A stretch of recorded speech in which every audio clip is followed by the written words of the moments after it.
The human voice is the most powerful instrument we all play. It is the only sound that can start a global war or whisper the words "I love you."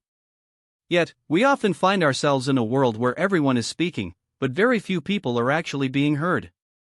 Have you ever been in a meeting or at a dinner party where you felt like your words were just bouncing off the walls? You speak, but people do not look up from their phones. You share an idea, and it feels as though you are shouting into a void. This is a common frustration that touches almost everyone, from the professional speaker on a stage to the person trying to have a serious talk with a partner. We live in a noisy time, and the art of connecting through sound is becoming a rare and precious skill. To understand how to change this, we need to look past the words themselves and explore the deeper relationship between the person who is talking and the person who is listening. It is a dance that requires both strength and grace. On the surface, when we want people to listen to us, we tend to focus entirely on the content of what we are saying. We spend hours writing the perfect speech or rehearsing the exact words for a difficult conversation. We think that if the information is good enough, people will naturally pay attention. This is the surface concept of communication, the idea that the message is the only thing that matters. But have you ever heard someone give a brilliant lecture in a voice that was so flat and boring that you fell asleep?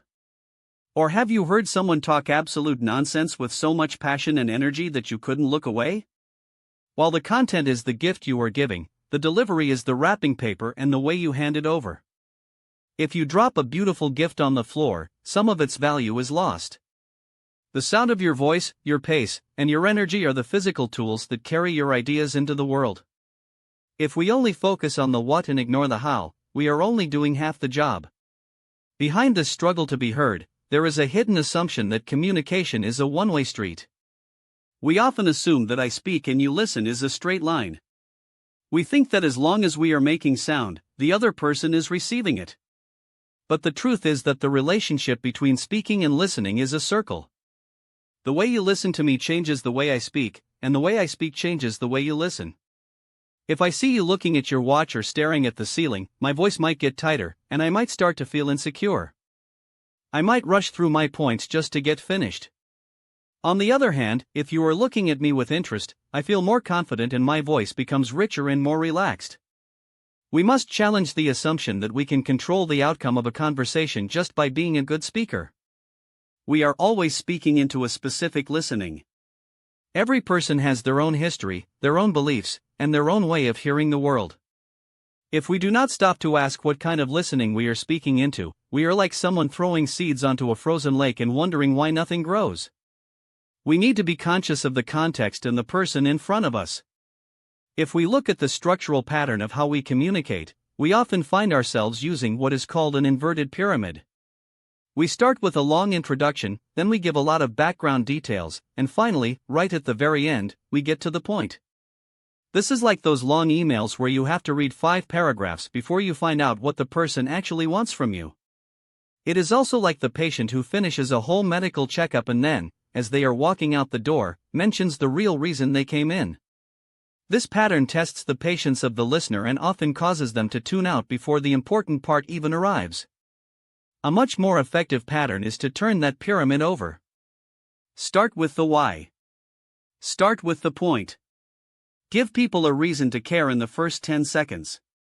If you tell someone why your message is important to them right at the start, you captivate their attention immediately. This structure respects the listener's time and energy. It creates a clear path for the information to flow. When we summarize our main point at the beginning and the end, we create a solid frame that helps the listener hold on to the information.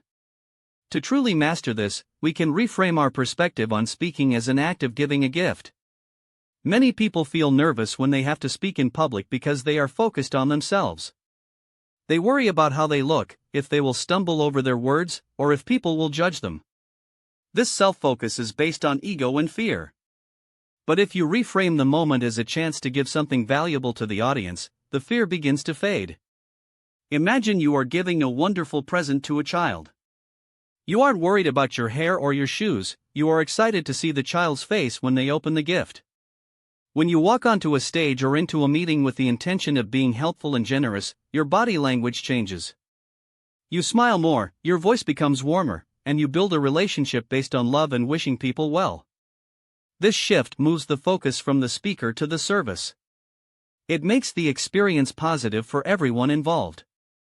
You are no longer performing, you are contributing. This makes your voice a tool for connection rather than a weapon for status. We can apply these insights to our daily lives by practicing what is known as conscious listening. Most of us are very keen to be heard, but we are not always interested in listening to others. In a world full of noise and constant talking, the most powerful thing you can do is offer someone your undivided attention. You can practice a simple system called Raza. First, you receive the person by looking at them and paying attention. Second, you appreciate them with small nods or smiles to show you are with them. Third, you summarize what they said to check if you understood correctly. Finally, you ask open-ended questions that start with why or how. This oils the wheels of conversation and makes the other person feel valued.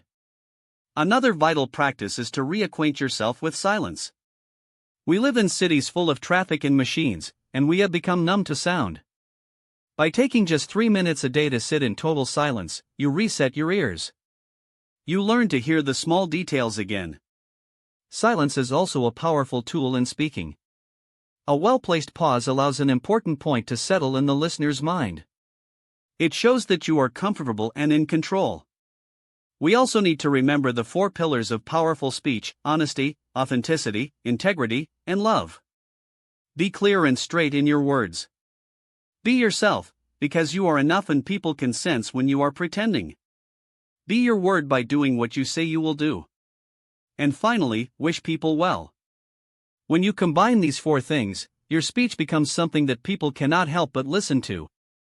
It carries a weight and a beauty that cuts through the noise of the world. As we deepen our reflection on this, we must realize that listening is the foundational skill for a healthy society. We see so much fighting and rudeness in the world today because people have stopped listening to understand. We often listen only to find a reason to disagree or to prove that we are right. This is a trap of the ego. When we listen to understand, we realize that 2 people can have different views and both can be right from their own perspective. Everyone says and does things for a reason. If we can get curious about those reasons instead of being judgmental, we can start to heal the divisions in our communities. Speaking and listening are not just ways to trade information, they are ways to build a better world. We are all researchers in the field of sound and connection. Every conversation is an opportunity to practice being a more conscious human being. When you speak with honesty and listen with total focus, you are creating a space where real change can happen. You are using the most powerful instrument in the world to create harmony instead of noise. This is a journey that never ends, as there is always more to learn about the people around us and the sounds we make. By choosing to be a better listener, you naturally become a better speaker, and your life becomes richer with meaningful relationships. If you were to stop talking for just 1 minute and truly listen to everything happening around you right now, what is the one thing you would hear that you have been ignoring for a long time?